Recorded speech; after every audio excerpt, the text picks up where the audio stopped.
Hi.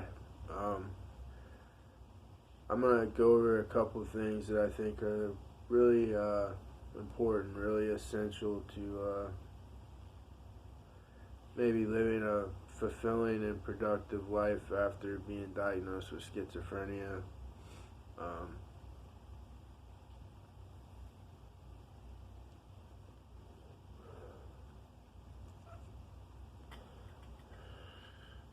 and I think that should be like one of the main goals of trying to live after you have been diagnosed with this disease is try to live a fulfilling and productive life.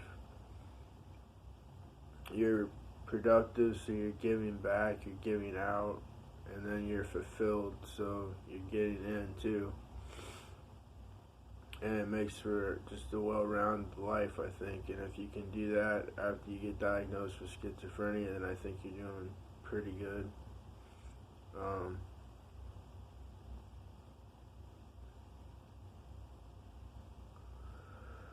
CBD oil. I just tried this for the first time. I vaped it one time, but it was with a really cheap kind, and I always thought that you had to pay maybe at least $200 for a decent quality, but the guy at the store gave me a bottle for about $45, and it's probably a week's worth of one dose of 0.75 milliliters, and I'm really seeing a big difference with a lot of things. The things that you can't control, sort of like your perception, your consciousness. It also affects your mood and your behavior. Um, it works on certain neurotransmitters. It works with the bliss molecule. So what it does is, from what I understand, it stops the degradation of the bliss molecule, so it keeps it intact longer. So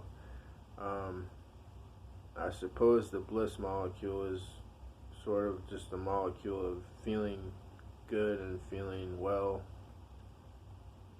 So it keeps that molecule in your brain and that neurotransmitter going longer. The perception and the consciousness, like I said, are things that you really can't, you're not always aware of. And they're things that I think you don't have direct control over. You're kind of inadvertently influencing it maybe, but maybe by your diet and the medicines you take. But your consciousness and your perception are two things that I think are just so inherent in you that you you don't really recognize. You don't recognize it. It's kind of like, we need oxygen. It's essential, but we don't walk around thinking about how essential it is. We just breathe. But when you don't have it, it really, you recognize how much you need it. So that's how I think the CBD oil is helping me. It's definitely helping my mood. It's helping me. One thing, the thing that is noticeable is a calmer state of mind. I think my perception, no matter how subtly recognizable it is, and my consciousness, the state of awareness has changed, and I think it really helps, benefits in a positive way. One mistake I made was trying it with the vape pen and it kind of having an adverse effect. I think it was mostly due because of the breathing it into my lungs.